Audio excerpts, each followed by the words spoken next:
Vous êtes-vous déjà arrêté pour réfléchir à l'immense influence qu'un seul leader peut avoir sur l'histoire de l'humanité? La Bible nous met en garde contre un homme charismatique qui se lèvera dans les derniers jours.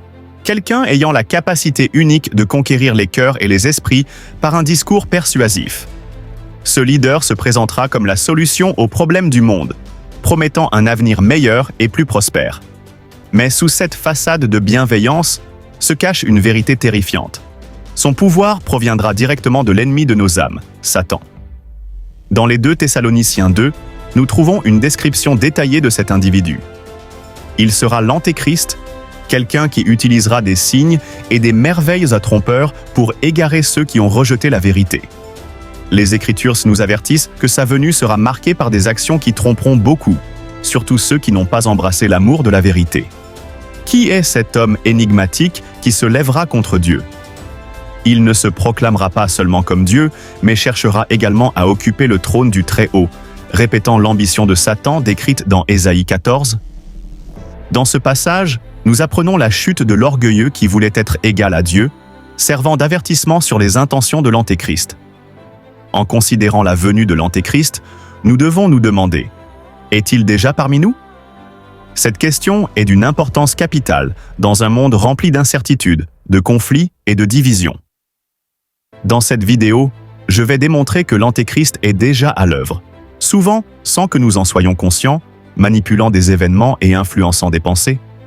Mais avant de continuer, n'oubliez pas de vous abonner à la chaîne et d'activer la cloche pour recevoir toutes les mises à jour.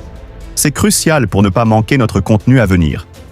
Le récit du Nouveau Testament nous enseigne que Satan a tenté Jésus de manière subtile alors qu'il jeûnait dans le désert, se préparant à commencer son ministère.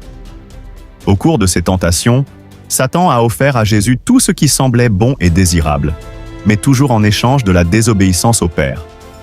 Dans chacune des 3 tentations, il a cherché à exploiter les faiblesses humaines, offrant des solutions rapides et attrayantes.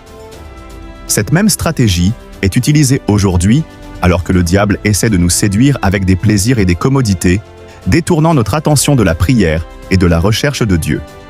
L'Antéchrist utilisera ces mêmes tactiques pour essayer de nous faire abandonner notre foi. Dans les 2 Thessaloniciens 2, nous sommes avertis d'une grande apostasie dans les derniers jours, un moment où beaucoup de ceux qui professaient leur foi en Jésus s'éloigneront. Cet Antéchrist se proclamera comme Dieu, et beaucoup seront trompés, croyant en ses promesses vides. Ce scénario se connecte à la possibilité d'un 3e temple à Jérusalem, dont la construction est déjà en discussion parmi les dirigeants. Ce temple, selon les prophéties, sera un lieu clé pour les événements finaux précédant le retour du Christ. Cependant, il est essentiel de se rappeler que nous sommes les temples du Saint-Esprit, comme le dit 1 Corinthiens 6. L'Antéchrist n'a peut-être pas encore pleinement révélé sa nature, mais son influence peut déjà être perçue dans les vies des personnes autour de nous. Beaucoup attendent encore un avenir lointain, mais l'esprit de l'Antéchrist est déjà parmi nous, cherchant à occuper les cœurs et les esprits. N'attendez pas un événement spécifique pour vous protéger. Il est vital de ne pas laisser cet esprit trompeur prendre le contrôle de votre vie. Confiez votre cœur à Jésus. Lui seul a le pouvoir de vaincre l'ennemi. Si vous n'avez pas encore accepté le Christ comme votre Seigneur, sachez qu'il vous attend avec un amour inconditionnel et une grâce qui transforme des vies. Ceci est un appel urgent. Dans les derniers jours, des moqueurs surgiront. Ne laissez pas le doute et l'incrédulité vous empêcher de chercher la vérité. La parole de Dieu nous enseigne à veiller et à prier, surtout en période de tromperie et de confusion. Lorsque l'Antéchrist se manifestera, il aura la capacité de détourner l'attention de nombreux, promettant des solutions aux problèmes mondiaux, mais sa véritable intention sera d'éloigner les fidèles de la lumière du Christ.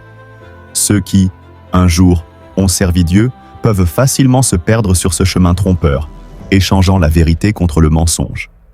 Nous devons donc évaluer constamment notre foi et être prêts pour les défis à venir. La vie chrétienne n'est pas un chemin sans difficulté. C'est un voyage qui exige vigilance et persévérance.